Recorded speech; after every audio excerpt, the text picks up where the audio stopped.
There is a quiet room inside each of us where beginnings are kept, an attic of moments in which another's tone, a slipped word, a gaze of disappointment, or the absence of a hand shaped the first architecture of how we would live with ourselves. These rooms are full of small, ordinary events that, in their recurrence, become verdicts. You are not enough, an absent parent may have seemed to say with a schedule that always chose work over dinner. You are too much, a teacher's hurried rebuke may have implied through sarcasm rather than critique. Such verdicts accumulate like dust. They are not dramatic, they are domestic, yet they adhere with a force that the mind later calls shame. A sticky, invisible lacquer that alters the colors of memory and the size of possibility. Shame is not simply embarrassment or guilt. Shame is a subterranean current that whispers we are fundamentally flawed. It takes the shape of the self and convinces us that what is private must be hidden. It is a judgment that reaches beyond a behavior to the being. Acceptance, by contrast, is a different kind of current, one that teaches the body the names of what it feels and the mind the grammar of gentle truth. Acceptance does not erase the wound. It offers a lamp so we can see the wound without being consumed by it. To move toward acceptance is to learn to listen to that small internal room with curiosity rather than accusation. Imagine two people standing at a window that looks upon the same cityscape. One believes the city is an unforgiving machine. The other believes it is a place of quiet possibility. Both are reacting not merely to the view but to the early map that lives inside their chest. Early wounds chart routes. Which streets seem safe, which alleys trigger panic, which faces feel like sustenance.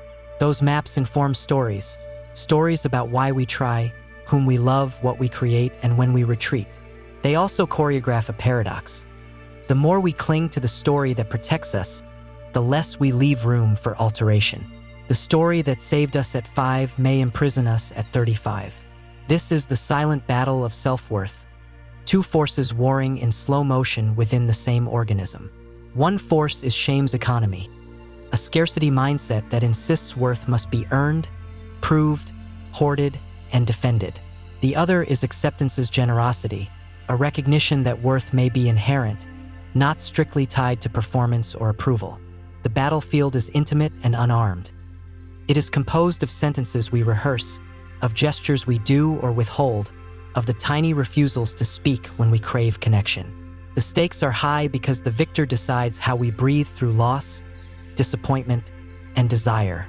Why does shame find fertile soil in us? Part of the answer is evolutionary and social. In groups, conformity often improved survival, so deviation was risky. But evolutionary facts do not absolve the cruelty of modern internalization. The child learns to be small even as the adult body grows large. Moreover, shame is contagious. It moves through families like an heirloom. A parent's unease at their own inadequacies can be transmitted not as explicit instruction but as a felt climate, coldness, agitation, avoidance, that teaches children to hide parts of themselves that trigger discomfort in others. Over time, we become experts at punishing ourselves before the world does. Loneliness is one of shame's frequent companions.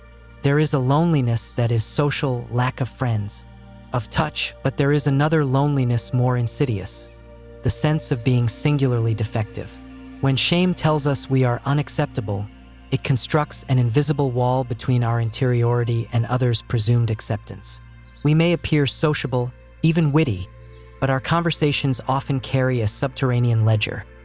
Every compliment is discounted, every touch is questioned. Creativity sometimes blossoms from this loneliness. Artists, writers, inventors transform exile into language and form, but creativity paid for by shame is ambiguous. The work may be luminous, and yet its author may remain emotionally impoverished, believing that value must be extracted from pain, as if compensation could transmute self-rejection into worth. There is an ethical and philosophical tension at the heart of this struggle. The individual versus the community. We are, by nature, solitary consciousnesses who must also be social beings. The individual seeks authenticity, the freedom to be interior and strange. The community desires cohesion, the comfort of shared narratives. To live wholly, we need both the brave solitude that allows for inward reckoning and the accepting embrace of others that affirms belonging. When community demands conformity at the cost of individuality, shame becomes the tool of social discipline. When individuality rejects the web of mutual responsibility, loneliness becomes pride's cruel twin. The healthiest lives navigate this tension. They honor inner truth while learning to translate that truth into relationships that reciprocate. What might it mean, practically and philosophically, to tilt the balance toward acceptance without dissolving accountability? First, to reframe the way we speak to ourselves.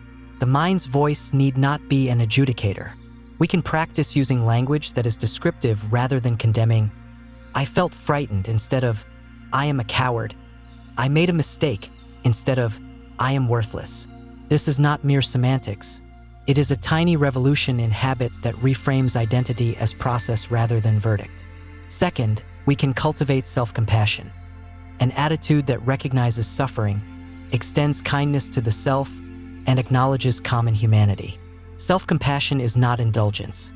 It is a disciplined form of response that reduces the punitive energy shame thrives on and redirects it toward repair. Therapeutically, there are techniques that can accompany these philosophical shifts. Narrative therapy invites us to retell the stories that define us, extracting the themes of powerlessness and reframing them as chapters rather than destinies. Cognitive approaches teach us to identify distorted thoughts and examine their evidence. How true is the claim that I am unlovable? Often we discover the claim is a hyperbolic inference from one or two occurrences. Somatic practices, breathwork, mindful awareness, grounding, offer another pathway, for shame is stored in the body. When the chest tightens, the voice lowers, or the shoulders hunch, the body scripts an apology before the mouth opens. Learning to notice and shift these somatic patterns loosens shame's grip. Philosophy, too, provides tools. Stoicism suggests that our judgments, not external events, determine distress. This can be liberating when we realize that culpability for our inner weather lies in the mental framing, which can be trained. Existentialism, conversely, reminds us of inherent anxiety in freedom, that to be free is to be responsible for choosing meaning. Both philosophies, when integrated, yield a practice. Accept what you cannot control others' judgments, while courageously choosing values that constitute your worth. Buddhism adds another layer. The self is not a fixed center but a stream of processes. This view can undercut the absolutism of shame by demonstrating that identity is porous and changeable. But such practices are not magic. They are subterranean work that requires repetition and context. Shame often reasserts itself in relationships because interpersonal dynamics reawaken early maps. Thus, healing often demands new relational experiences. Attachments built on reliability rather than performance, friendships that allow for vulnerability without weaponizing it, communities that celebrate dissent and encourage repair. This is where the social dimension of acceptance becomes essential. A solitary commitment to self-kindness can be undermined by a daily life of conditional connections. We heal faster and more durably when solitude's insights meet community's affirmations. There are also ethical questions to hold. How do we ensure that acceptance of self does not slip into complacency, that self-kindness does not become an excuse for harm? The answer is integrity. Kindness to self must be accompanied by honesty about harm done and willingness to make amends. Acceptance does not mean ignoring behavior that causes pain for others. Rather, it creates a foundation from which change can begin without self-loathing as fuel. To accept your brokenness is to create the space to repair it. So what do we do when the past feels like a verdict that will not unseal? We begin small. We name a wound. We tell it briefly to someone safe or to a page. We practice a single compassionate sentence. This hurt, and I am here for it. And we repeat it until the system learns a new rhythm. We place ourselves in structures that teach reliability. A group that meets weekly, a therapist who listens without agenda, a creative practice that asks only for presence rather than perfection. We test beliefs with tiny experiments, offer a truth to another and see whether the feared catastrophe occurs. Often it will not. Often the world is more forgiving than the inner prosecutor predicts. And yet there is a paradox that must be acknowledged. Acceptance often arrives not as a conquest but as a companion to grief. To accept is to grieve what was not given. a childhood of attunement, a culture of unconditional approval, and to grieve without collapsing. Grief holds attention to loss and allows tenderness toward the wounded parts. In this grief, curiosity becomes an ally. Why did that voice in my head begin? When did it learn to speak? What else did it learn alongside its cruelty? Curiosity loosens the certainty of shame by transforming accusation into inquiry. At the edge of this first part of our journey, there are questions to sit with, curious, patient, and not demanding immediate answers. When did you first feel not good enough? Who told you, through voice or silence, that parts of you were unworthy? What small proof would contradict that old verdict? If worth were not a ledger to balance but a field to be tended, what would you plant there? This narration begins with an insistence. The battle is silent but not secret. Its victors shape cities of joy and deserts of isolation. You do not have to win by force. You can change the terms of engagement. Acceptance is not a surrender. It is a deliberate rearmament, choosing gentleness as a practice, curiosity as a method, and community as medicine. There is a particular cruelty in how early wounds arrive. They are whisper-sized and freighted with consequence. A single tone, too sharp, too tired, too distracted, can mark a moment with interpretation that outlives the moment. Children do not have the hermeneutics of adults. They receive impressions as laws. What was said as a rebuke becomes an oracle. What was withheld as avoidance becomes proof of unlovability. Memory, in this way, becomes a sculptor of the self, chiseling identity not from stone but from a palimpsest of feelings, repeated cues, and the stories adults tell themselves about children. The anatomy of such wounds is not only psychological, it is physiological. The developing nervous system is exquisitely sensitive to relational cues. When an infant's cry is met with consistent attunement, the neurochemical architecture organizes around safety. When a child's emotional needs are minimized, the system learns vigilance. These early calibrations are efficient. They optimize a child's behavior for a particular social environment. If caution protected the child in a household where vulnerability invited ridicule, then caution becomes a survival skill. The problem is that what once helped to survive may later throttle living. That survival architecture hardens into habit, automatic patterns of avoidance, suppression, or overcompensation that masquerade as personality. Memory is not a faithful recorder. It is an editor. It selects, amplifies, and repeats. Often the narrative we inherit about ourselves is neither fully true nor entirely false. It is a draft written by younger eyes in which the interpretation stands in for the fact. A child who is often scolded may recall being always bad, while the adult remembers only fragments. The scolding, the shame, the silence that followed. To understand how these drafts govern present life, one must listen to the rhythm of recurring scenes in one's mind, the loop of humiliation, the internalized critic's catchphrases, the bodily sensations that signal danger before the thought arrives. These loops are the grammar of a story that continually proves itself by seeking confirming evidence. Stories, however, are not merely passive scripts. They are invitations to action. If your internal story claims you are unworthy, you will avoid risk, hide parts of yourself, and seek external validation in ways that make the original story more plausible. This is the feedback loop of self-fulfilling prophecy. Yet stories are also malleable narratives. A life is composed of many smaller narratives that can be retold, edited, and rejoined. The therapeutic task is not to erase the past, but to rewrite the relationship to it. To transform a narrative that claims mastery of your destiny into one that recognizes contingency and possibility. Attachment patterns are a vital bridge between early wounds and adult behavior. Secure attachment cultivates a readiness to seek support, to trust that expression will elicit care. Insecure attachment, whether anxious, avoidant, or disorganized, teaches alternative survival strategies. Cling, withdraw, or freeze. These strategies become idioms of relating. Someone with anxious attachment may interpret a delayed text as existential proof of rejection. Someone with avoidant attachment may withhold intimacy preemptively to protect against anticipated hurt. The tragic irony is that these strategies often provoke the very responses they dread: generating relational dynamics that validate the old wound. To understand this is not to moralize, but to translate. Translation in this sense means learning the grammar of your patterns. What triggers your freeze? Which phrases make the critic speak? Which memories, when touched, send you into rage, shame, or collapse? Naming these triggers is like mapping a minefield. It does not remove the mines, but it allows careful navigation. This mapping is both empirical and compassionate. We gather data from recent reactions and pair it with a theory that explains them without condemnation. Imagination, paradoxically, is both a culprit and a cure. Shame uses imagination to project worst-case scenarios, rehearsals of catastrophe that feel real enough to guide behavior. Yet imagination is also the faculty we can enlist to rehearse alternatives. If shame imagines rejection, we can imagine reception.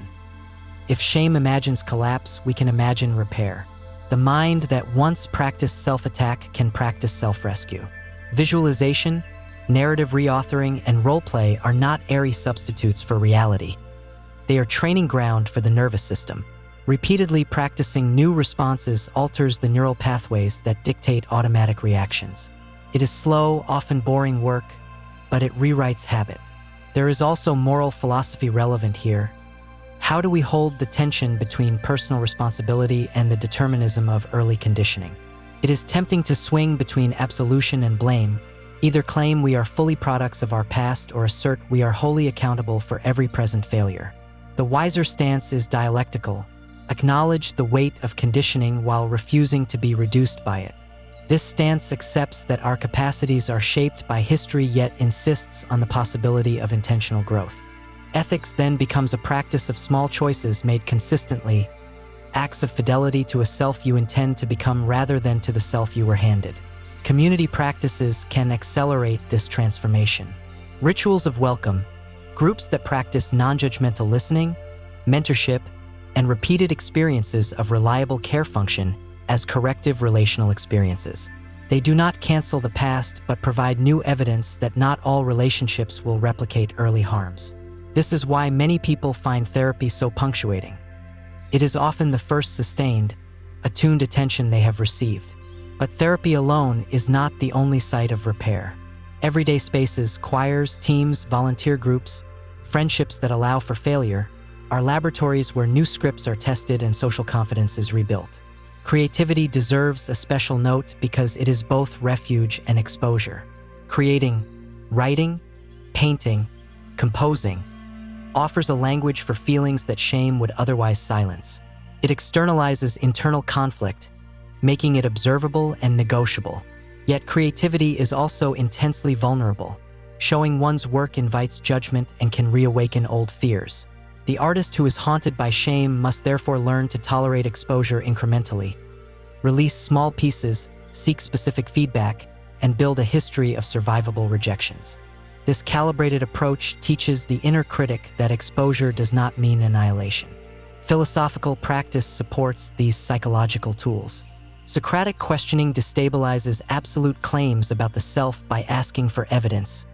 What proves you are unlovable?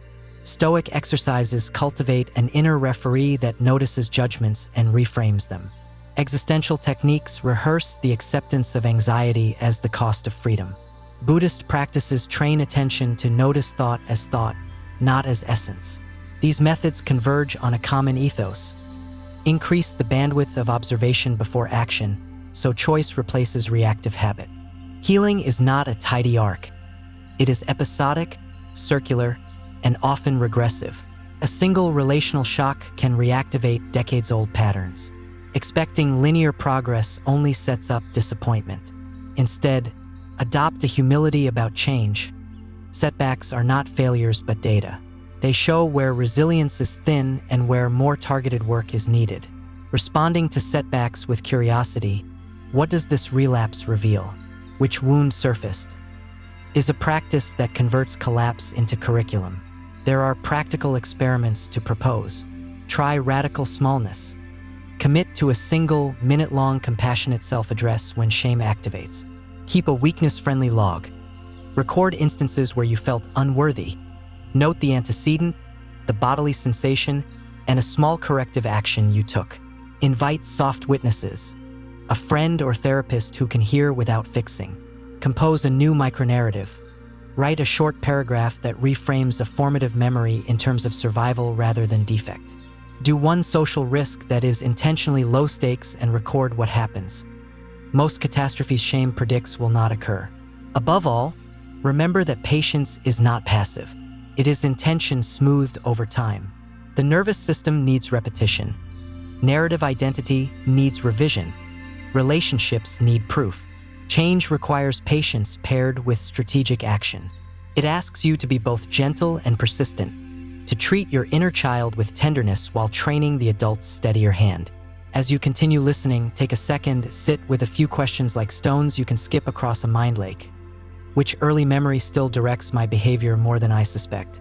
In what relationship do I practice my oldest self-protections? What is one tiny experiment I can run this week to test an alternative story about my worth? These small probes are not trivial. They are the quiet reconnaissance that informs large transformations. There are particular scenes that leave fingerprints on the soul, small dramas and long, slow omissions that become architectural beams of a life. Picture, if you will, a child at a kitchen table, fingers sticky with jam, a parent's voice taut with fatigue saying, "Not now," and the child learning that feeling is a nuisance. Picture then a teenager standing in a school hallway as laughter breaks like glass. The sound plants itself as evidence that to be seen is to be shamed.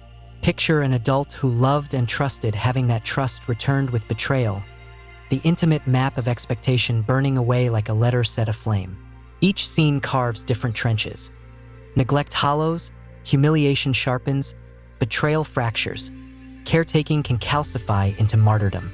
These trenches determine not only how we respond to future pain, but how we anticipate the world's verdicts on our very worth. Parental neglect is cunningly ordinary. It rarely arrives as cinematic abandonment. It arrives as absence that counts. A hand that does not come, a gaze that does not linger, enthusiasm that is rationed. The child interprets absence as message. I am not essential. The nervous system, keen for patterns, encodes this as low-priority signaling. Emotional bids are met with diminished energy, so the child learns to quiet requests for connection. As an adult, the echo sounds like an automatic silence. Don't ask, don't burden, don't express need. This silence is sometimes applauded as independence, and yet it can be the cost of a brittle inner life. Healing from neglect is not merely about receiving affection after the fact. It is about learning to calibrate need as legitimate. Practically, this requires scaffolding, repeated, small acts of asking and receiving that create new proprioception for a relationship. Philosophically, it asks a shift in moral imagination, from believing worth is contingent on being wanted to seeing worth as intrinsic and deserving of reciprocal care. Public humiliation tastes different. It is a sudden exposure that tells a story about our social valence. When ridicule punctures us in front of others, the inner verdict often becomes that we are inherently laughable. The memory is replayed with clinical precision because social pain activates similar neurochemistry to physical injury. Our brains treat rejection as survival threat. This explains why the sting can endure and why we rehearse avoidance of similar situations. The remedy lies in risk with safety. We do not insult shame by grand gestures of exposure. We inoculate against it with controlled, incremental vulnerability and with narratives that reassign meaning to the event. Reframe. Instead of, "I was humiliated and therefore unlovable," consider, "I was exposed, it hurt, and I survived." That small linguistic pivot loosens shame's authority. Community matters acutely here. A friend who witnesses and reframes. A group where small bungles are met with grace rather than laughter. A mentor who normalizes error. Betrayal cuts differently because it undermines the scaffolding of trust. Betrayal says, the person you counted on prioritized something else, and perhaps you were always less essential than you felt. The fallout can be catastrophic in terms of self-worth because our relational selfhood, the idea that we are co-created in attachment, suddenly feels a fiction. The path out of betrayal is twofold. Repair where possible, honest detachment where not. Repair requires mutual accountability. It needs the betrayer to acknowledge harm without deflection and to commit to concrete changes. But when repair is impossible, acceptance must do the work of grieving the loss of a certain kind of safety and refusing to let the betrayal rewrite one's identity. Philosophically, betrayal forces us to ask, what do I owe others and what should I demand of them? The ethics of boundaries become essential, saying, I will stay if you remain accountable, rather than refusing to love at all or allowing repeated violations in the name of hope. Caretaking wounds are paradoxical labors of love. To be the person who fixes, smooths, or sacrifices for others can feel noble. It can also become a slow corrosion when the self is invested in being needed as a primary measure of worth. Children of caretakers often internalize the rule, my value equals usefulness. As adults, they may find that giving becomes a currency, and any withdrawal is experienced not as balance but as an existential threat. Liberation here is not cessation of care. It is redistribution. Self-care is not selfish. It is boundary work that permits sustainable generosity. Practically, the caretaker must learn to ask permission from their interior. Am I giving because I want to, or because I must prove I am valuable? Then act in alignment. Philosophically, this invites a redefinition of worth as a being state rather than doing state. To be loved for who you are, not for the services you render, is a truth that must be rehearsed and demanded again and again. There is a thread that runs through these scenarios. Shame weaponizes expectation. Expectations, what we believe should happen when we are honest, vulnerable, or dutiful, become traps when they are unmet. The mind prefers neat causality. If I do X, then Y follows. When the equation fails, shame offers itself as explanation. I'm the variable that must be broken. We can practice refusing that easy collapse. When promises go unkept, when applause is withheld, when care is inconsistent, we can ask separate questions. What is true about the action? What is true about the person's capacity? What does this tell me about my worth? These three interrogatives disentangle situational facts from identity claims. Psychologically, there are concrete therapies that tend these wounds. Attachment-based therapies retrain relational expectations. Somatic therapies unglue the body's automatic responses. EMDR, eye movement desensitization and reprocessing, can reprocess traumatic memories' emotional charge for certain kinds of betrayal and humiliation. Narrative approaches, as mentioned earlier, give us authorship. But tools alone are insufficient without the existential willingness to sit in discomfort long enough to alter habitual meaning-making. This is the hard part, to linger with aliveness that trembles, to watch the critic sharpen and not obey it, to witness grief without dissolving into a story of eternal defect. Culture compounds personal wounds with scripts. Some societies valorize toughness and render vulnerability a sin. Others steep in hypocrisy about connection, rewarding performance over presence. To heal, one must sometimes resist cultural narratives and create microcultures where different rules apply. These microcultures look like friendships that tolerate messiness, workplaces that model mistake-tolerant leadership, churches or communities that confess imperfection without casting out the imperfect. There is a civic dimension to personal recovery. Collective practices that honor fallibility create fewer fertile grounds for shame. The moral imagination has another task, to rehearse forgiveness without erasing injustice. Forgiveness is not abdication, nor is it a psychological trick to feel better. It can be an ethical stance entailing acknowledgement of harm, refusal to be owned by resentment, and a commitment to one's flourishing. This is particularly subtle with betrayal. Clearing one's life of corrosive resentment does not mean accepting repeat harm. It means choosing to untie one's destiny from the perpetrator's behavior while still advocating for accountability. There is a quiet apprenticeship in reconfiguring one's daily habits toward acceptance. Start with micro-practices that bolster the body and the story simultaneously. Name one bodily sensation when shame arises. Describe the event in 3 sentences that avoid absolute language. Do a small act of kindness for yourself that does not depend on performance. Watch a sunrise, allow a nap without guilt. Practice conversational honesty. Offer a modest vulnerability and note the response. Catalog positive relational evidence. Moments when a friend stayed, when a stranger's kindness surprised you. This inventory is not narcissistic. It is corrective data that balances the brain's bias toward threat. We must also befriend paradox. To recover from shame, one often must risk exposure. To claim intrinsic worth, one must sometimes perform acts that look like assertion. There is no contradiction. Risk is the crucible of proof. We do not know whether our new script will be accepted until we try it. And trying involves tolerable failure. The courageous life tolerates embarrassment because it values authenticity more than reputation. The wise life tolerates risk because it values truth over defense. As you listen to your interior narration, ask these quiet questions. Which scenario, neglect, humiliation, betrayal, caretaking, resonates most as the source of my current patterns? Where have I mistaken strategy for identity? What single, small experiment could test an alternative narrative this week? Who is a safe witness I can recruit to help me notice when old scripts run automatic? A final thought: the architecture of these wounds is not purely subtractive.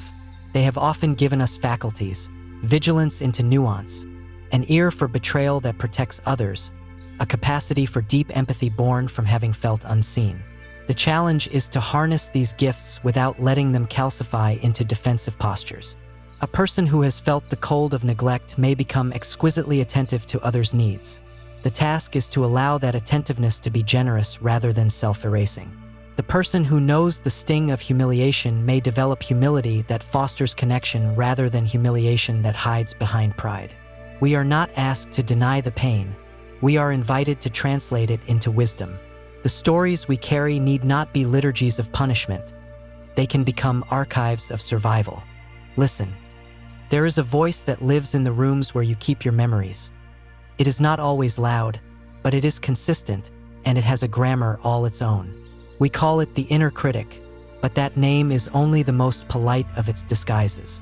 Sometimes it arrives as a parent's weary tone, sometimes as a schoolyard laugh refracted through time, sometimes as a ledger that tallies every small failure until the sum declares you insufficient. It is cunning because it believes itself to be protective. It never names malice. Instead, it fashions itself as prudence. Don't try, you might be humiliated. Don't ask, you'll be rejected. Don't rest, you must earn your keep. And so it polices desire with the rhetoric of survival. To map this voice is to become a student of its language. Notice its pronouns. Does it say you in the imperative? You must not? Does it speak in absolutes? Always? Never? Does it narrate catastrophe in future tense? If you do this, then that will happen? These grammatical choices are clues. Absolutes and future casting are the critic's favorite tools because they foreclose nuance and foretell inevitable doom. Pay attention to its metaphors. Does it compare you to a benchmark, a shining peer, an idealized parent, a perfect image? Does it reduce complexity to a single score? The critic's metaphors are shortcuts meant to shorten contemplation and prompt immediate self-defense. It is important to recognize the critic's loyalties. It is loyal to protection even at the price of stunted living. Its logic is simple. If you remain small and unseen, you will be less likely to be hurt. It learned this logic in a particular climate, perhaps within a family that punished error, a community that equated worth with output, or an institution that rewarded perfection. The critic's loyalty is obsessive. It repeats strategies that worked once. But what once kept the organism alive now keeps it from thriving. Understanding that the critic is a misguided guardian changes the moral posture toward it. You are not at war with a monster, you are negotiating with a frightened sentinel. The critic employs disguises.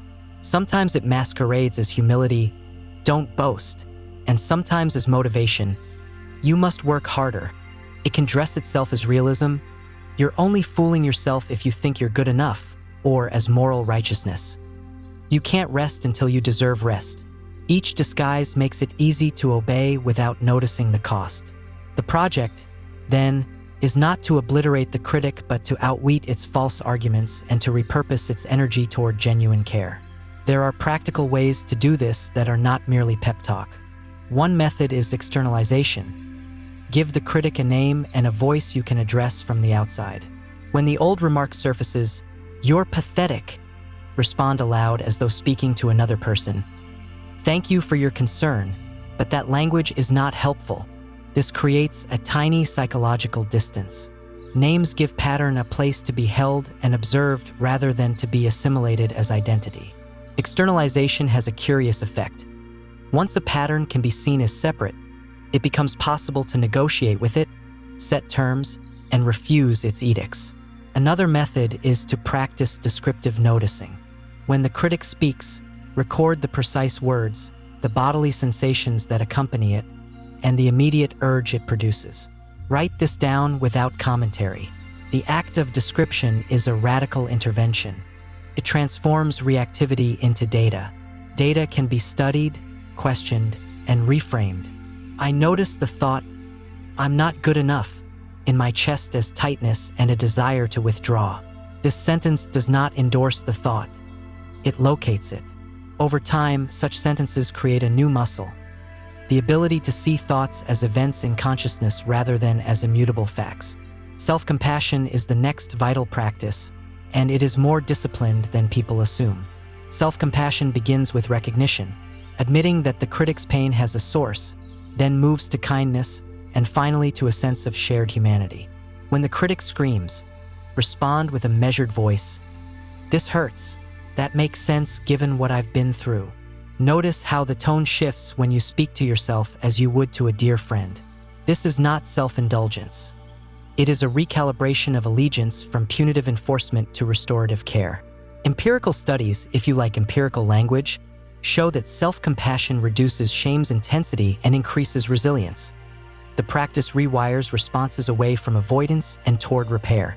Cognitive techniques are useful complements. Socratic questioning, asking for evidence, alternatives, consequences, aims to puncture catastrophizing.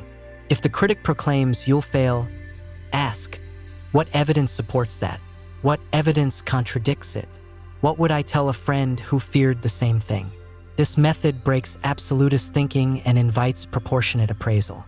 Cognitive diffusion, borrowed from acceptance-based therapies, advises that you prefix thoughts with, "I notice that I am having the thought that." This linguistic trick reduces fusion, the tendency to confuse a thought with reality. Yet cognition alone is not enough because shame is embodied. Somatic practices widen the repertoire of intervention. When the critic activates, attend to the breath, long exhales that invite the parasympathetic nervous system online. Ground yourself. Press your feet into the floor. Feel the seat beneath you. Name 3 objects in the room. These small somatic anchors interrupt the critic's narrative by changing the body's chemistry. Movement, walking, stretching, shaking, can discharge the pent-up tension that the critic relies on to keep you small. The body listens to rituals. Regular somatic practices teach it that activation does not equal catastrophe. Dialogue with the critic can become more sophisticated. Invite it to speak in a set time box, allow a 5-minute slot to voice all its warnings, and then close the debate. This ritual tells the mind, you will be heard, but you do not have veto power over living. Over time, the critic learns that expression does not require domination. Another technique is to ask the critic for its positive intent. What is it trying to protect? Often the stated intent reveals caring, safety, belonging, survival. Acknowledging this intent softens the tone of the interaction and opens a pathway for renegotiation. I appreciate your desire to protect me. I propose we try a different strategy that allows for safety and also for growth. Acceptance-based approaches teach another lesson. The desire to get rid of the critic can itself become another critic. Paradoxically, resisting the voice strengthens it.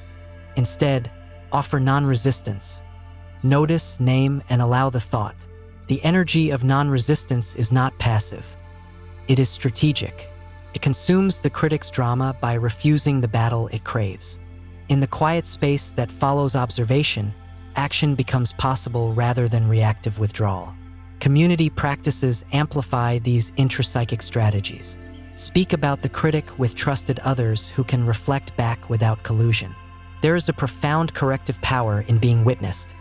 Someone who sees your shame and responds with steadiness weakens the critic's claim to omnipotence. Groups that model vulnerability and repair, support groups, therapeutic communities, creative cohorts, are laboratories where new relational scripts are rehearsed. Social proof matters. When a network models acceptance, the inner voice adjusts its predictions. Finally, create rites of allegiance to a new story. Rituals need not be grandiose.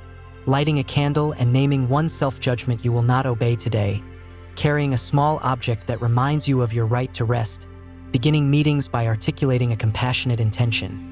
These micro-rituals anchor the mind in a different ethic. Stories are reinforced by ceremonies. The body learns through repetition.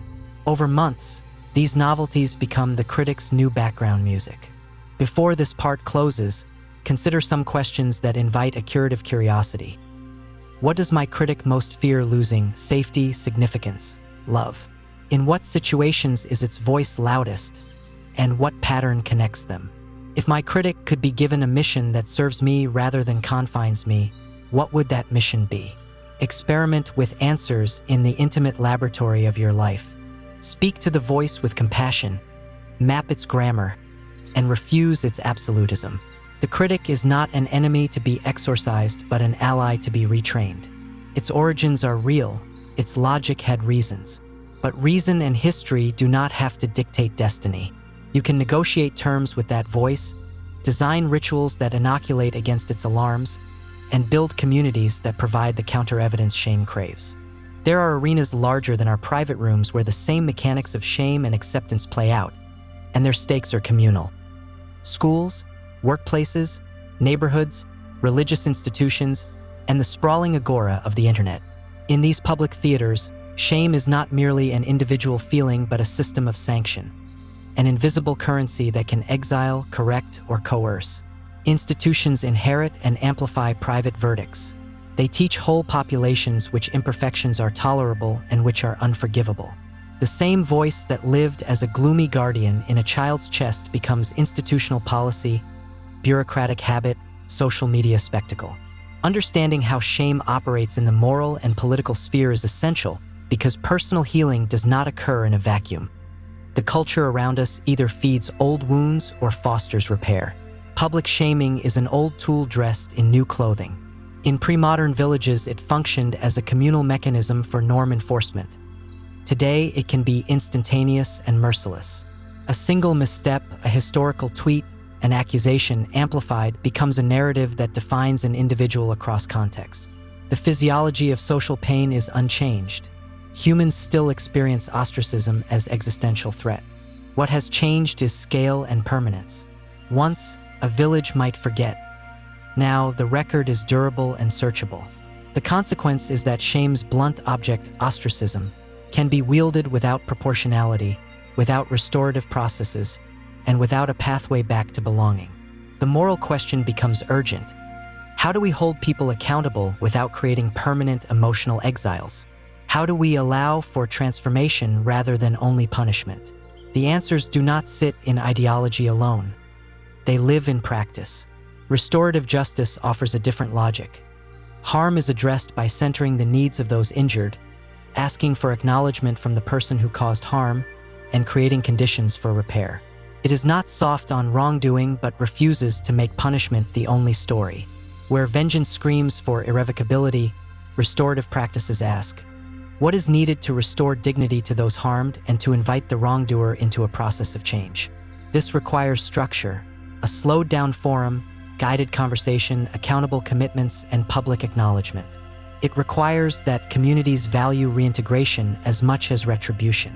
When institutions adopt rituals of repair, clear processes for admission of fault, and systems for restitution, they teach a different moral grammar. Mistakes can be consequential and reparable. Identity need not be a single immutable verdict. Social systems also weaponize secrecy and silence. Organizations that conceal mistakes hospitalize shame inside their members, creating climates of fear. Transparency, paradoxically, can inoculate. Honest admissions of fallibility by leaders model vulnerability and create precedent for others. Think of a workplace where a manager confesses error, names the harm, proposes concrete remediation, and invites feedback. Such practices are not weakness. They are pedagogical. They teach employees that worth is not contingent on flawless performance and that the organization will survive disclosure.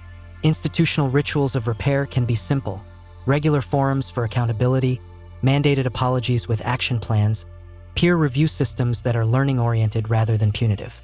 Over time, these ritualized norms change incentive structures and reduce the propagation of shame as control. The politics of shame also intersect with identity and power.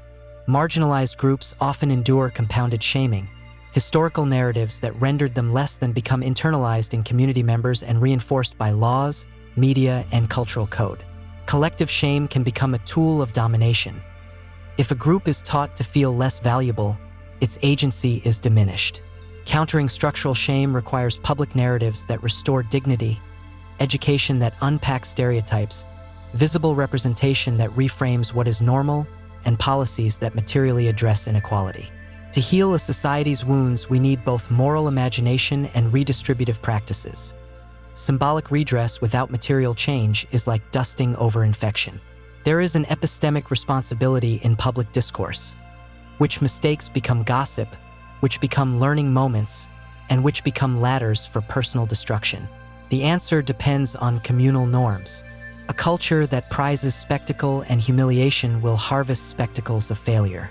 A culture that values complexity will withhold instant execution and allow for investigation, context, and nuance. Individuals contribute to culture by their attention.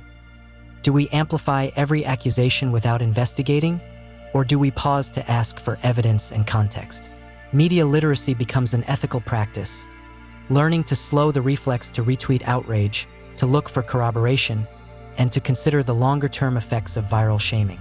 For the individual who has been publicly shamed, the challenge is existential and practical. The initial psychic reaction can be catastrophic: panic, immobilization, a replay of all old verdicts. The immediate tasks are triage. Stabilize the body, find a reliable witness who can hold you without spectacularizing your pain, and create a small plan for concrete steps, legal, vocational, relational, that restore agency. Long-term recovery requires narrative work, reclaiming agency by telling a fuller story that includes context, complexity, and growth.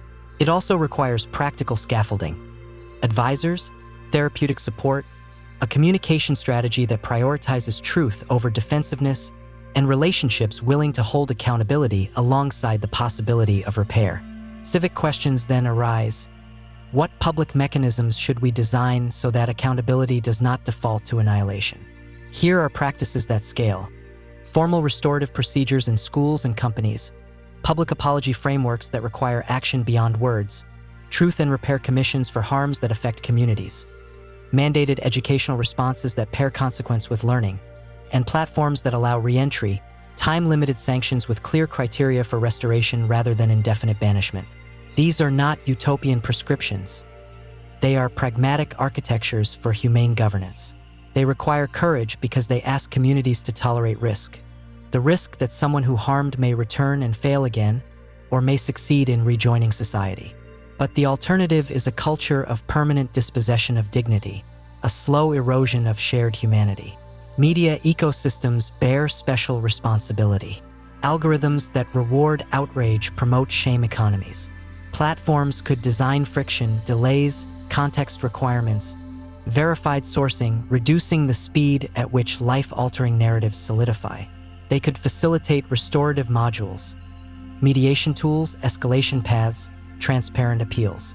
These are technical interventions but rooted in moral choices about what kind of public square we want. At the personal level, civic-mindedness begins in conversation. Practice public speech that names complexity.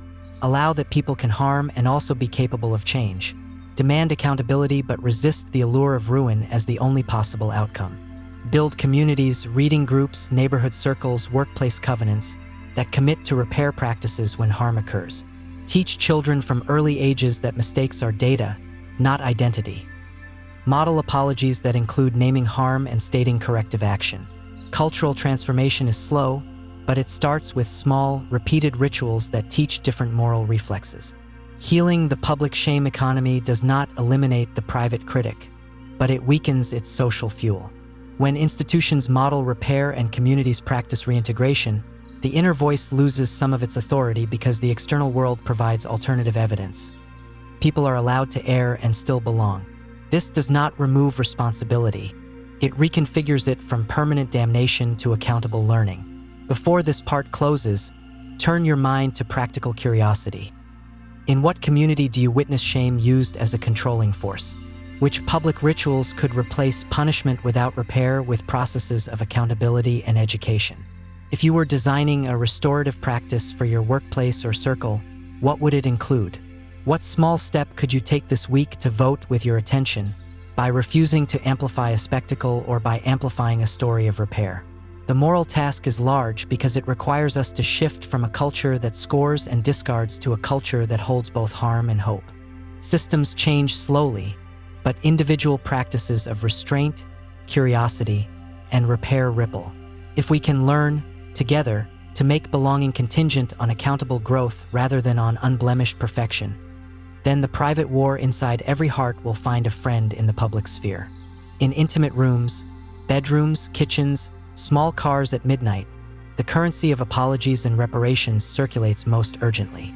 These are the places where the private verdicts we carry meet other people's fragile truths, and where the work of mending and truth-telling can either redeem or deepen the old wounds. Regret is not a tidy emotion. It is a knot of memory, responsibility, and longing.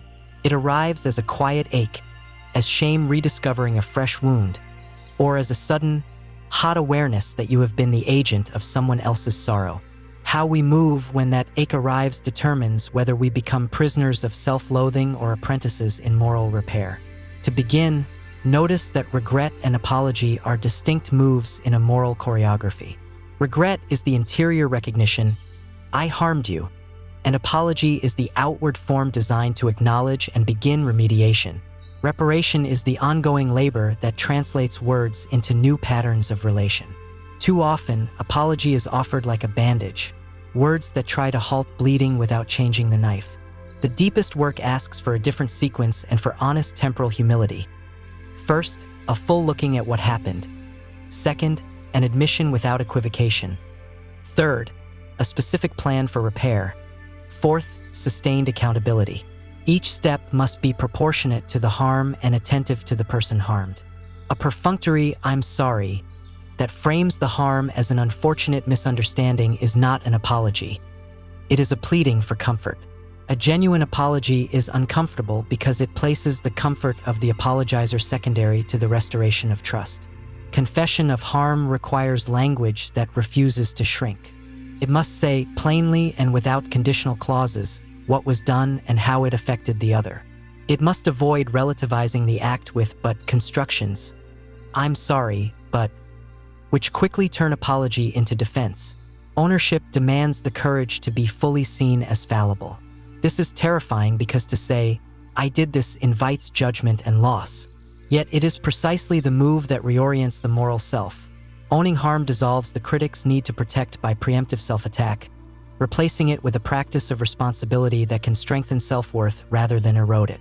Paradoxically, true admission often feels freeing. Freedom not from consequence but from concealment. Repair is not a transaction.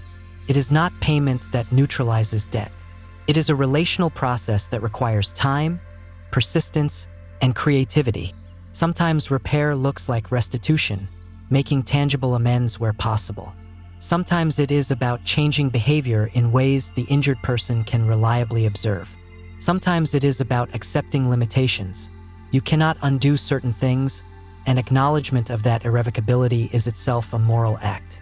The person who caused harm must be willing to sit with the discomfort of being a problem in another's life without demanding absolution. That sitting is a form of penance, not as suffering for suffering's sake, but as disciplined attention paid to the one you injured. Boundaries become central in this labor. The harmed person has the right to decide what repair looks like and to set limits that protect their healing. This fact often terrifies the apologizer, whose old strategies may have relied on persuasion, charm, or evasion. Accepting boundaries without attempting to negotiate immediate return to previous intimacy is part of the work. It is a test of humility. Can you love someone enough to allow them distance while they recover, trusting that your adherence to their needs matters more than your desire for quick reconciliation? In many cases, boundaries are the scaffolding on which trust is rebuilt. they translate good intentions into observable behavior. There is also a crucial internal reconfiguration that must happen for a reparative practice to be sustainable. Shame will often attempt to collapse the apologizer into a monolithic identity of villain, and that collapse impedes growth. Accepting responsibility without becoming consumed by self-hatred requires an ethic of compassionate accountability. Acknowledge the wrongdoing, commit to change, and refuse the inner politics of annihilation. This is difficult because the inner critic loves moral certainty. Better to be a fixed sinner than a complicated agent capable of both harm and healing. Yet moral maturity grows when one can hold both realities, I did harm, and I am capable of repair, without letting either erase the other. Forgiveness, when it arrives, is not a requirement extracted by force. It is an invitation granted on the terms of the harmed person, often after evidence that change has occurred. Forgiveness is also not synonymous with forgetting. It is a reorientation of relation that may include making new agreements and accepting that certain doors may remain forever altered. Psychologically, forgiveness can free the injured person from the corrosive loop of resentment, but it must not be rushed. The injured must be permitted to mourn trust, to test the waters of rapprochement, and to keep watch as long as necessary. Forgiveness that is coerced or premature reinscribes shame on the wounded person as a kind of betrayal of their own suffering. When repair is impossible, when the injured cannot or will not return, there is grief that must be tended. Grief in this context is not merely sadness at the loss of a relationship. It is the mourning of an imagined future now foreclosed, a recognition that some stories cannot be rewritten. That grief must be entered fully. To avoid it is to perform a smaller life. Letting grief have speech, ritual, and time is essential. Here, acceptance is not surrender but a practice of making a life that integrates loss without letting the past become the sole determinant of worth.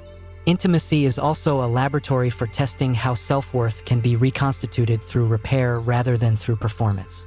Partners who practice candidness about shortcomings, who establish rituals of check-in, who cultivate the habit of requesting support rather than expecting rescue, create a culture in which worth is reinforced by mutual attention rather than conditional on flawless behavior. Small, ordinary practices matter. A weekly conversation about hurts and appreciations, a habit of asking, "How did I let you down this week?" and listening without defense, an agreement to pause and repair quickly when offenses are small. These micro-routines accumulate into macro-trust. There are pragmatic exercises that help translate theory into daily life. Practice an accountability audit. Each week, list one behavior you committed to change and document observable steps you took. Invite feedback from your partner about perceived change, accepting data without defensiveness. Create a repair plan after harm, a written commitment that specifies actions, timelines, and check-ins. Use time-bound rituals of reparation. A letter of apology to be read aloud in a safe setting, a shared therapy session focused on harm dynamics, or a public acknowledgement if the harm affected a community. These actions are not performative when they are specific and when they prioritize the harmed person's sense of continuity and safety. Philosophically, intimacy forces us to reckon with the paradox of love's demand. Love requires both claim and surrender. To love someone is to accept the risk of causing and being caused pain. This is not romantic fatalism. It is ethical realism. Recognizing this does not license careless harm. Rather, it invites a posture of reverent responsibility. Love that refuses to be responsible for its impact is not love but consumption. Love that embraces responsibility cultivates dignity. The interplay of shame in these dynamics is subtle. Shame can masquerade as apology, an apology that seeks to absolve the apologizer by producing pity or by preempting criticism is not reparative. It is a self-soothing maneuver disguised as contrition. The deeper ethical work requires that the apologizer be prepared to be uncomfortable, to accept a diminished social standing for a time, to practice patience without the narrative that suffering is penance sufficient to override the need for tangible change. The healthy conscience is dissatisfied not by punishment but by the absence of repair. There is also a communal aspect to intimate reparations. Families, friend groups, and close-knit circles can adopt frameworks for handling interpersonal harm that prevent escalation and reduce secrecy. Simple community norms, agreements to speak directly, to pause before spreading someone's confession, to prioritize repair. Change the atmosphere in which private shames either fester or heal. Rituals of reconciliation, structured apologies in family meetings, agreed upon mediations among friends, or community processes for restitution. Make the moral labor public in a bounded and ethical way. These practices teach younger members what responsibility looks like and reduce the transmission of shame. Before we close this part, sit with these reflective prompts like quiet lanterns lighting a path. What are the recurring harms I have caused, and what patterns underlie them? How have I used apology as a way to soothe my conscience rather than to repair another? Who in my life needs a truthful admission from me, and what would a responsible repair look like in their terms? If I were to design a ritual of reconciliation for a relationship I care about, what would its contours be? Who would be present, what would be said, and how would accountability be sustained? Regret, apology, and reparation are moral technologies of intimacy. When practiced with rigor, humility, and patience, they can transform shame's corrosive verdict into a curriculum of growth. When practiced poorly, they can reenact old injuries and deepen the loneliness that feeds shame. The aim is not to perfect oneself, but to become a person whose commitments are trackable and whose humility is honest. There is a quiet revolution available in ordinary gestures, the daily practices that speak to the self in a new language of care. Self-compassion is not a single event. It is a habit of attention, a way of arranging minutes so that the inner life feels tended instead of abandoned. If shame is a verdict that speaks in absolutes, self-compassion is a grammar that speaks in contingencies. This is hard. This is painful. This is human. Its work is not to flatter but to stay. Steady, kind, curious, while the weather of feeling passes. To cultivate it is to learn a new manner of being with yourself, to replace the prosecutorial voice with a voice that both witnesses and repairs. Start with the simplest scaffold, the morning greeting. Before you engage the tasks that will turn you into productivity's appendage, linger with a small recognition of yourself, a sentence no longer than a breath. This morning I am tired and trying. I am here, and that matters. These phrases are not self-hypnosis. They are orientation tools. They train attention to see the person who will inhabit the day, to place them in the center rather than at the margins. Over time, these tiny salutations alter baseline expectations. You learn that you are always someone who receives a kind word first, before criticism arrives. Compassion lives in ritual because ritual teaches the nervous system what to expect. A breathing practice of 3 counted breaths. Notice the inhale, lengthen the exhale, soften the shoulders. Takes less than a minute and shifts the body's tone. Repetition matters. The brain does not learn a new ethic in one dramatic gesture. It learns through decades of small alignments. Build a compassionate baseline. A 2-minute pause before meetings, a short check-in before responding to a difficult email, a ritual of placing your hand on your chest when you feel a critic rise. These acts are not avoidance. They are micro-interruptions that create space for choice instead of reflex. Language is a fulcrum. The words you say to yourself carry consequence. Replace moral absolutes with descriptions. Where the critic pronounces, "I am lazy," answer with curiosity. "I notice resistance and a heaviness in my limbs. What is its shape?" This shifts the brain from judgment to investigation. Use the pronouns that include humanity. "I am not alone in this feeling," rather than "I am the only one." The simple insertion of commonality, reminding yourself that imperfection is shared, dilutes shame's isolating power. When you speak, let the tone be the tone you would use with a good friend. Steady, patient, and clear. There is a disciplined kindness in boundaries. Self-compassion is not permissiveness.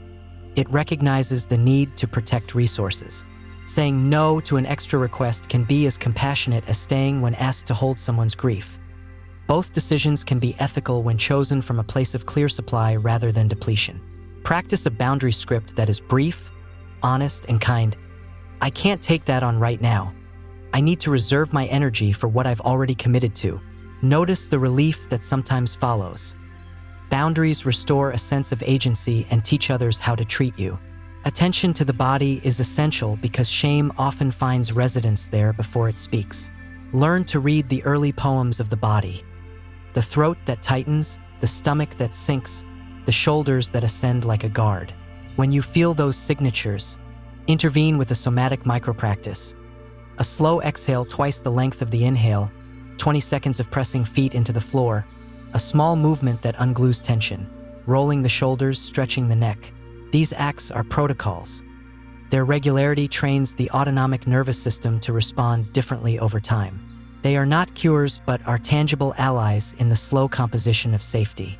Curiosity is a muscle you must exercise. When shame arises, ask not only what's wrong, but what story am I telling about this feeling? Practice the three-tiered inquiry. Identify the sensation, name the narrative, and test the narrative against evidence. If the story says, "They think I'm incompetent," ask, "Where's the evidence? What alternative explanations exist?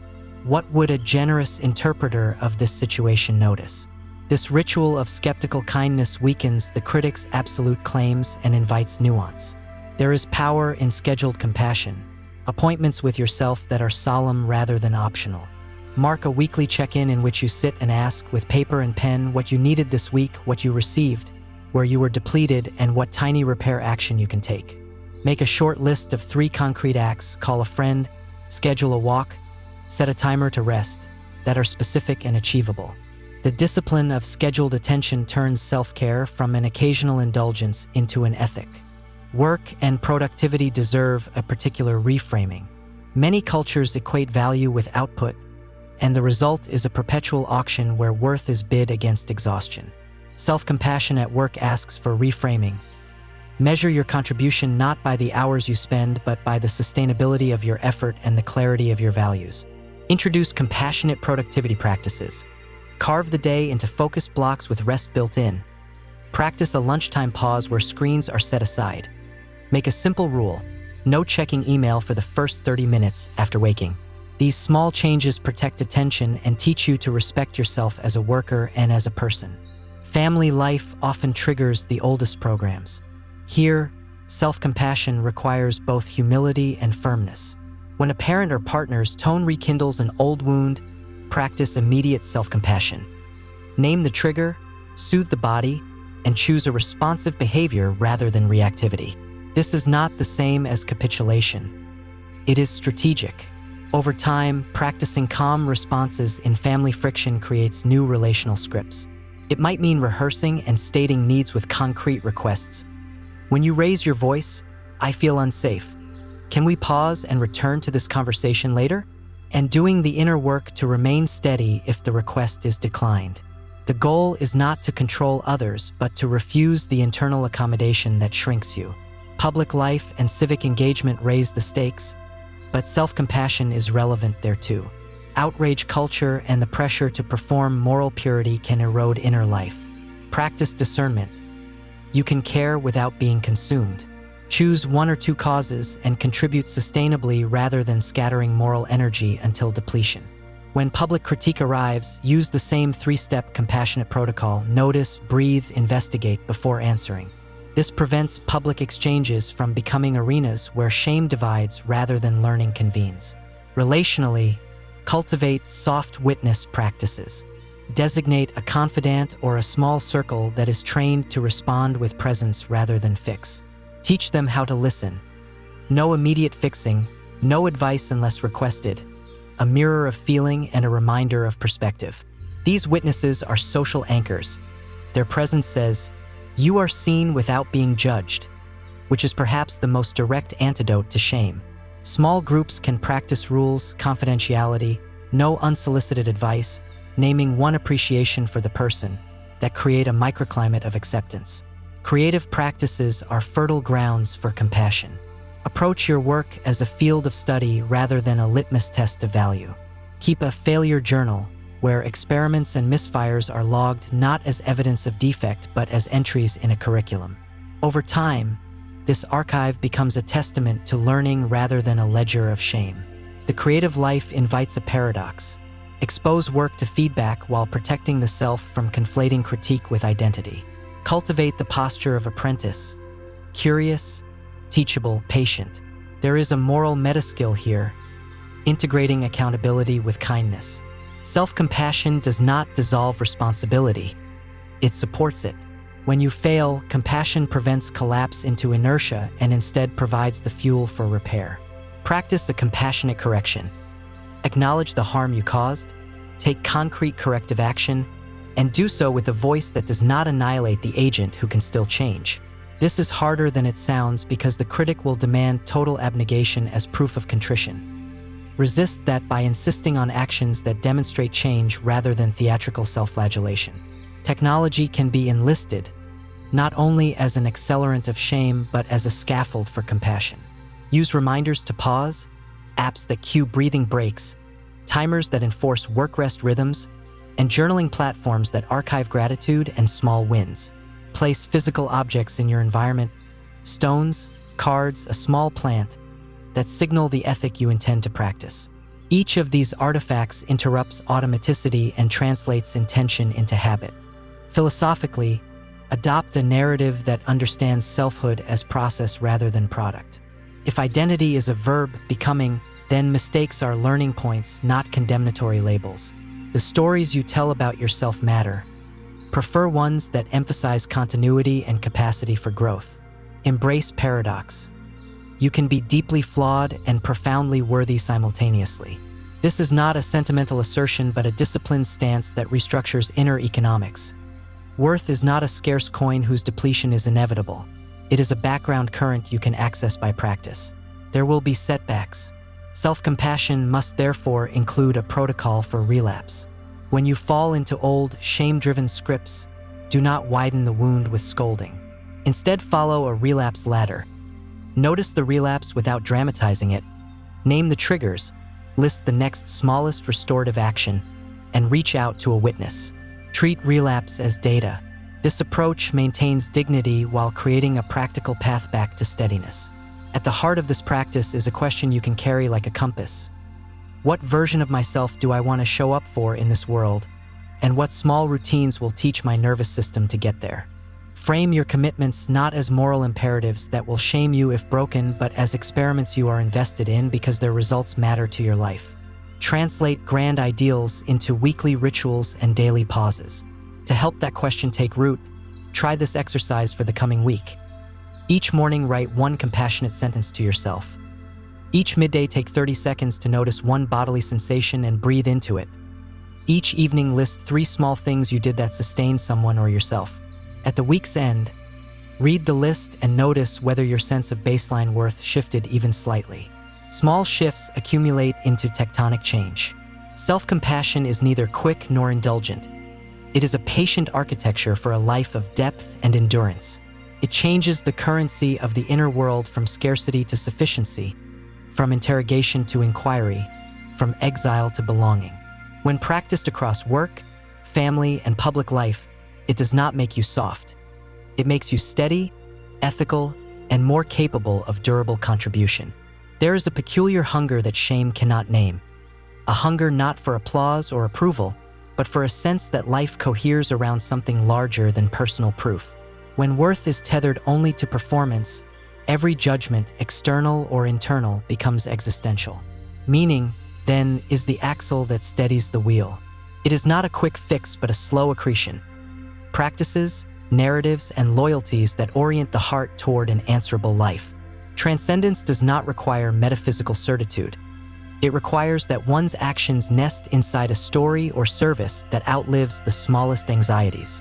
This is where ritual, narrative, and devotion enter as practical allies of acceptance, transforming the economy of worth from fragile coin to durable soil. Consider ritual first, not as superstition, but as a set of intentional acts that shape time and attention. Rituals teach the body and mind what matters by repeating small physical signs that anchor the ephemeral. A morning ritual, lighting a candle, naming 3 things of value, bowing the head in private attention, repeats a testimony that life is held and that worth precedes doing. Rituals are not performance for others. They are embodied contracts with oneself. They do not abolish shame but diminish its jurisdiction by instituting alternative authorities. the authority of constancy, of practice, of devotion. When the critic rises with its ledger, rituals sit like old trees that have weathered many storms. They do not eliminate wind, but they show a different geography of endurance. Narrative is the architecture that holds meaning. Every person tells themselves a story about origins, about capacities, about destiny. Shame often narrows that story to a tragic plotline. A single wound becomes the axis around which identity spins. Rewriting narrative is not denial of truth, but reweaving. Integrate wounds as chapters rather than the final paragraph. Create a lineage of meaning by asking which values have persistently mattered: care, curiosity, honesty, courage, and then retell moments of failure and success through that lens. See the clumsy attempts at kindness as evidence of an ethic rather than proof of defect. This practice is not mere positive thinking. It is historiography of the self, selective, interpretive, and generative. Devotion is another form of meaning-making that can outmaneuver shame. To devote oneself to something, an art, a vocation, a community, a cause, is to place identity in relation to an aim larger than transient judgment. Devotion transforms small acts into sacrament. The daily practice of tending plants becomes a testament to care. The steadfast teaching of a subject becomes a pledge to future minds. Devotion does not guarantee inward peace, but it supplies a horizon. When the critic insists worth must be constantly proven, devotion replies with a long view. The long view changes risk calculus. A bad day at work ceases to be total collapse because the work remains a practice, not a singular verdict. Service knits meaning with ethics. When life's labor benefits others in measurable ways, worth becomes relational rather than solitary. Service need not be grand. Small, repeated acts of attention, visiting a neighbor, teaching a child a skill, showing up for a friend, accumulate into a ledger that is less about scoring and more about belonging. Serving others also reveals reciprocity. Giving discloses the heart to receive, and receiving confirms that others value the gift. This dance undermines the shame-driven fallacy that worth is a deficit to be endlessly corrected. Instead, it paints worth as a capacity to participate in the flourishing of others. Transcendence can be found in art and beauty, too, not as escape but as translation. Witnessing or making work that articulates a truth enlarges one's sense of consonance with humanity. Art shows that suffering and grace are universal textures. Reading a poem that names a familiar ache with exactness is a verdict against loneliness. The craft says, "You are not the only one to have this sorrow." Beauty functions as testimony that the world contains patterns that reward attention, not only markets or metrics. When shame narrows perception to threat and scarcity, art widens the aperture to nuance and belonging. Philosophical humility undergirds all these practices. Accept that certainty is rare and that many of the deepest answers come wrapped in paradox. The Stoic practice of distinguishing what is in one's control from what is not can stabilize effort. The existential recognition that meaning is chosen and created anchors responsibility. The contemplative practice of non-attachment reduces the frantic clutching at approval. These philosophies are not mutually exclusive. Together they create a triangular support system. Responsibility without self-obliteration, concern without fixation, action without desperate grasping. Psychological modalities align with these philosophical stances. Values clarification, identifying the ends for which one will suffer and strive, helps make trade-offs conscious rather than reactive. Acceptance and commitment therapy frames life as committed action in the presence of difficulty.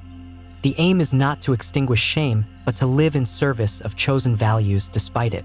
Logotherapy, meaning-focused therapy, asks what gives life meaning beyond immediate pleasure or avoidance. Narrative therapy invites the deliberate retelling described earlier. Each model offers languages and exercises to turn abstract devotion into daily actions. There is a communal practice worth naming: witness gatherings. These are small assemblies, friends, neighbors, colleagues who meet not to perform but to testify. Each person speaks briefly of a part of their life, asking for support. The group listens without fixing and reflects back images of value noticed in the speaker. The ritual of bearing witness transforms private deficits into shared realities. It arrests the momentum of shame by creating concrete social evidence that one matters, not because of achievement but by virtue of being human. In communities where such practices are regular, shame's voice loses its monopoly. Faith and spirituality, where they are meaningful to an individual, provide structures of transcendence that often refract personal worth into a larger cosmology. This is not a call for doctrinal conversion, but for the recognition that sacred practices, prayer, meditation, liturgy, pilgrimage, function as collective rituals of reorientation. They consecrate a self within a larger story that is not contingent on the latest failure. For non-religious people, secular rituals, shared meals, civic ceremonies, memorials serve similar functions. The essential point is ritualized belonging, regular practices that declare, in deed and rhythm, that the person exists inside a net of relational meaning. Meaning-making is also political. To take action on structural injustices, to commit to work that reshapes the social conditions that produce shame, is to act ethically and to transform private scars into public mandates for dignity. Advocacy and service convert personal indignation into collective architecture. Policy change, educational reform, media practices. This is consequential because personal wounds are often made worse by unfair systems. Engaging in reform is both therapeutic and civic, a refusal to live only in personal repair when systemic repair is needed. There is a practical curriculum to translate these ideas into life. Begin by clarifying values in writing. Name 3 commitments you will take as orienting stars. Then design 2 rituals, one morning, one evening, that concretely affirm those values. Create a small service project that is sustainable. A monthly visit, a weekly mentoring call, a donation that aligns with what matters. Join or form a witness circle where commitments are shared and observed. Practice an art habit, 10 minutes daily of making or attending to beauty, so that aesthetic attention becomes a habit that contradicts the critic's impoverishment.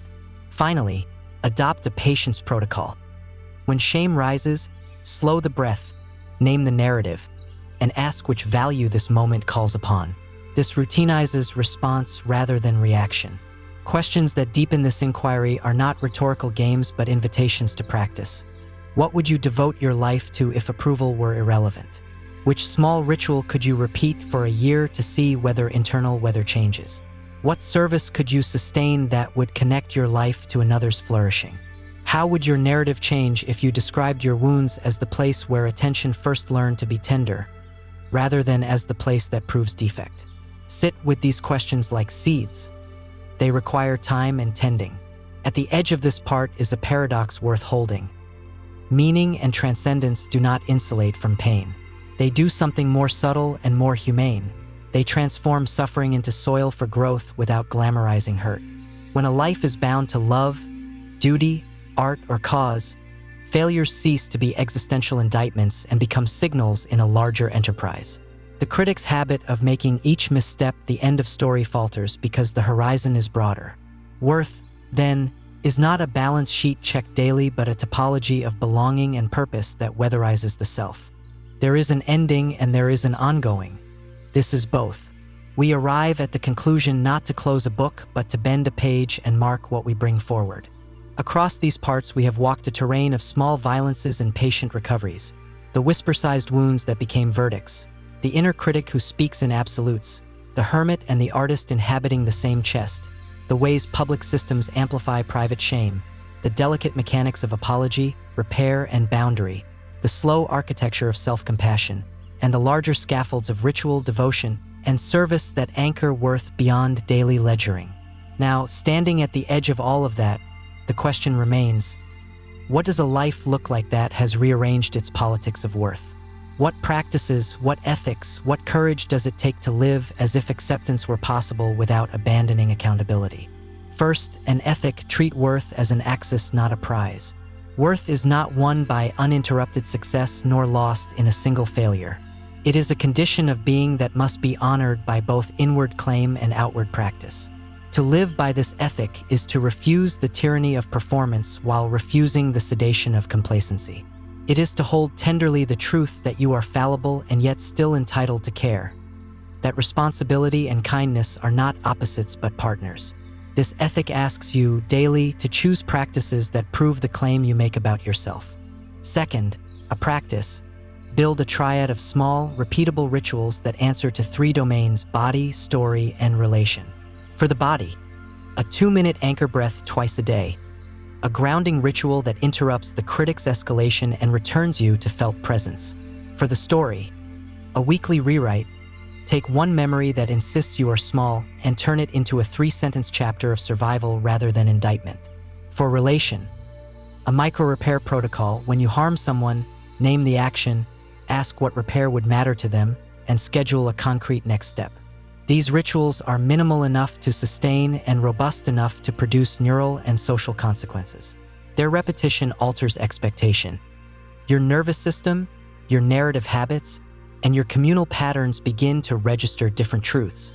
Third, a method for the critic: curiosity with constraints.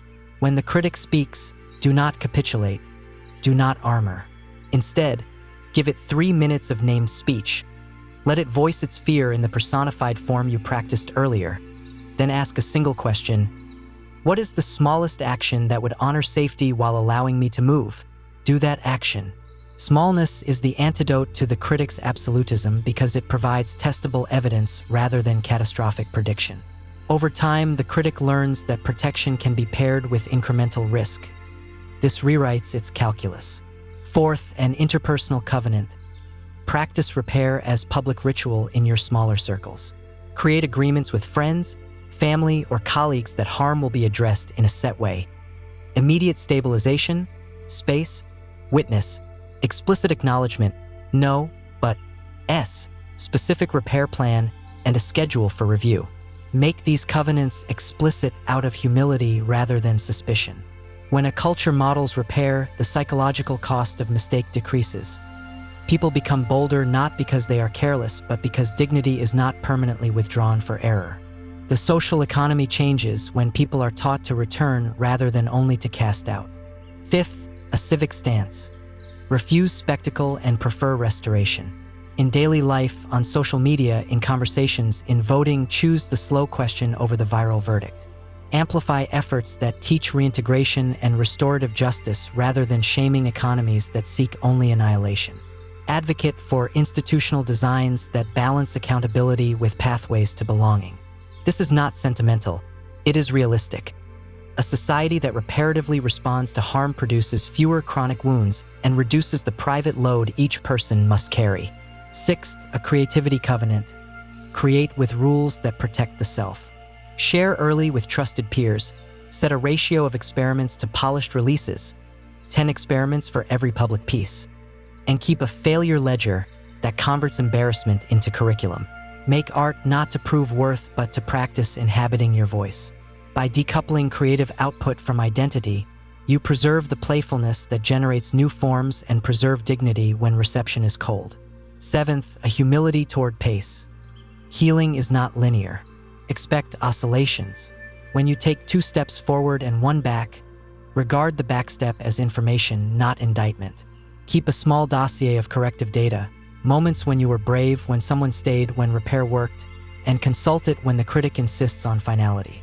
Let that dossier be the slow ledger that outlives any single darkness. Eighth, a commitment to witness. Both give and seek witnesses. Cultivate a few people who can hold your shame without spectacle and hold theirs without taking it as an obligation to fix. Witnessing is profoundly medicinal because it externalizes isolation. It trains the social world to be a proving ground for belonging rather than a jury for worth. In forming such circles, name clear rules: confidentiality, no unsolicited advice, an ethic of listening. These small frames transform vulnerability from a risk into a resource. Ninth, a philosophical anchor. Practice the looseness of identity. Borrowing across traditions, Stoic attention to control, existential insistence on choice, Buddhist noticing of thought as event. Adopt a plural stance that keeps your self-model flexible. When identity is fluid, shame loses the purchase it needs to fossilize. You remain accountable. You are not crushed. You can be both wrong and becoming. You can be both harmed and heroic in the everyday work of living. 10th, a final practical oath to yourself. Choose 3 small experiments right now. 1 to tend the body, 1 to revise a story, 1 to repair or strengthen a relationship, and commit to them for 30 days. Make them specific, measurable, and gentle. Each evening log one line. What happened? One feeling, one small factual detail. After 30 days, read the log. You will discover patterns, small shifts, and evidence that repetition rewires more than willpower ever could. There are questions to leave you with, open doors rather than final tests. Sit with them not to answer at once, but to practice holding curiosity. When does the inner critic speak loudest? And what one small action could you take next time to test its prediction? Which memory most stubbornly insists you are unworthy? And how would you rewrite it as evidence of survival? Who in your life could be a safe witness, and what would you ask of them? What ritual, no longer than 5 minutes, could you perform each morning that would orient your day to acceptance rather than verdict?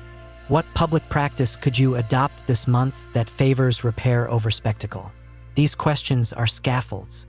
They are invitations to experiments rather than moral exams. They ask for courage, quiet, repeatable courage, and for an ethic of patience. Finally, carry this paradox like a folded cloth in your pocket. Your wounds are real, and they do not define the totality of your being. Your responsibility is real, and it does not require your annihilation. To live with dignity is to inhabit both truths at once. The silent battle of self-worth continues in moments. A breath before an answer, a call instead of withdrawal, a small apology without self-erasure, an artistic fragment released into a trusted room. Each moment is a vote for a world in which acceptance and accountability are not enemies but companions. If you choose to continue, for there is always excavation left, let the next stage of your work be a steady one. Fewer spectacles, more small rituals. Fewer verdicts, more experiments. Fewer punishments, more repair. The work is not to make shame vanish, but to change its terms. From final verdict to information that can be responded to, corrected, and sometimes, tenderly, forgiven.